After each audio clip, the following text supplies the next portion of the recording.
Hey guys, today we're going to talk about how to divide using synthetic division. So before we start, let's quickly talk about why would I ever want to choose to do synthetic division over choosing to do long division. Okay? The reason you want to choose to do synthetic division is because synthetic division is a much easier way to do division, except it only works in specific cases. So we're showing it because those specific cases are so nice that we really encourage you to synthetic division when you can, okay? And both of these examples show me situations where I can actually use synthetic division. You really want to keep to only using synthetic division when you are dividing by a linear term where the x power has a coefficient of 1. So remember, the linear term means that x is being raised to the first power, and when coefficient of 1, that means the number in front of the x is a 1, okay? So both of these examples are good examples of linear terms with coefficients 1. And those are really the times that you want to use synthetic division. So now, let me show you how to use synthetic division, okay? Now, I want to be open here. See these 5 steps out here to the side? I'm not going to write anything on those. Okay? I still have another teacher who really likes to write and bubble in and fill in steps. I'm not really a huge guy that does that, but if you want to write along, I will try to tell you what step 1 would be, what step 2 would be, etc., etc. Okay? So, when you are using synthetic division, the first thing you have to do is take your denominator, which in this case is x minus 3, and set that equal to 0. Then, what you do is you solve for x, so x equals 3. That number we just got, that's what you're going to actually do the synthetic division with. So, next thing you're going to do is draw yourself a little box and put a 3 outside. Okay? Then, what do you put inside this box? Inside this box, you put the coefficients you get from your polynomial, starting with the coefficient on the x with the highest power. So the x with the highest power is x cubed. The coefficient on x cubed is 2. So the very first thing we're going to write is 2. Okay? And you're probably going to want to make a little bit of a deeper box here. I'm going to run out of space a little bit.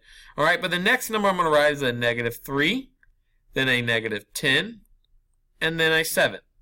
So all I did was jot down my coefficients every single time.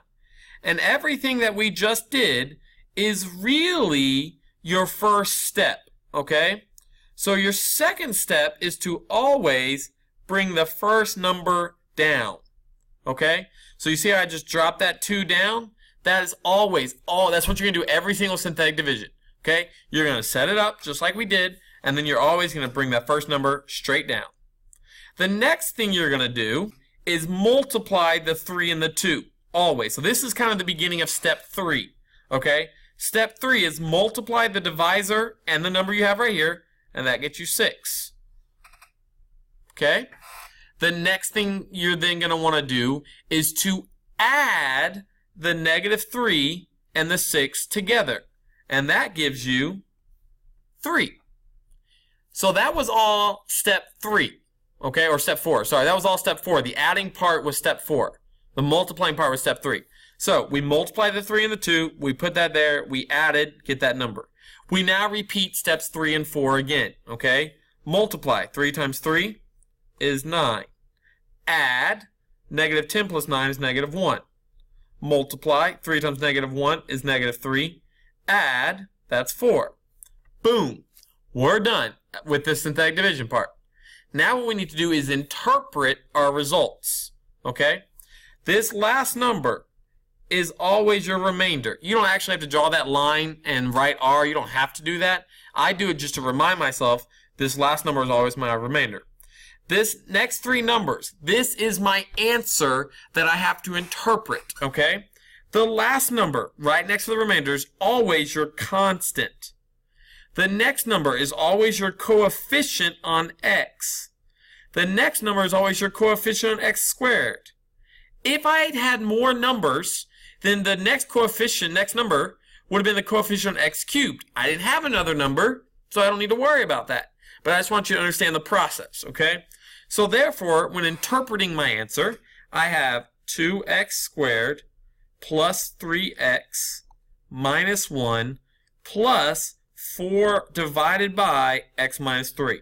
Because that's my remainder, right? And that's one of the ways I can write a remainder of 4, is by saying 4 over x minus 3, and it was positive, so I said plus.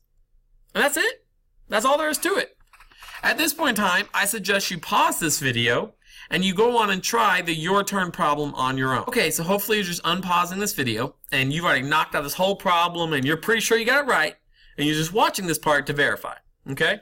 So as I said, the first thing you want to do is check to make sure you can do synthetic division with this problem.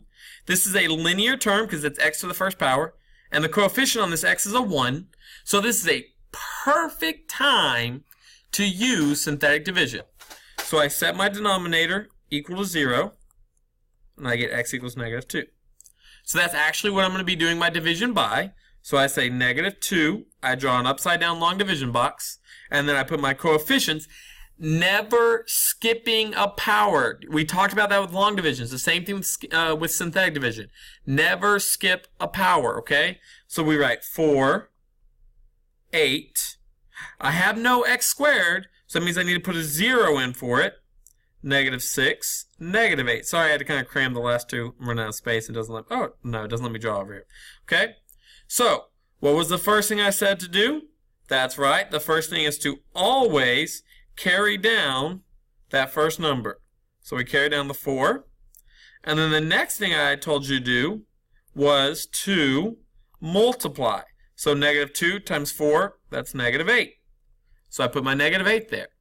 I now add 8 plus negative 8, that's just 0. And I do all those steps over again. Negative 2 times 0 is 0.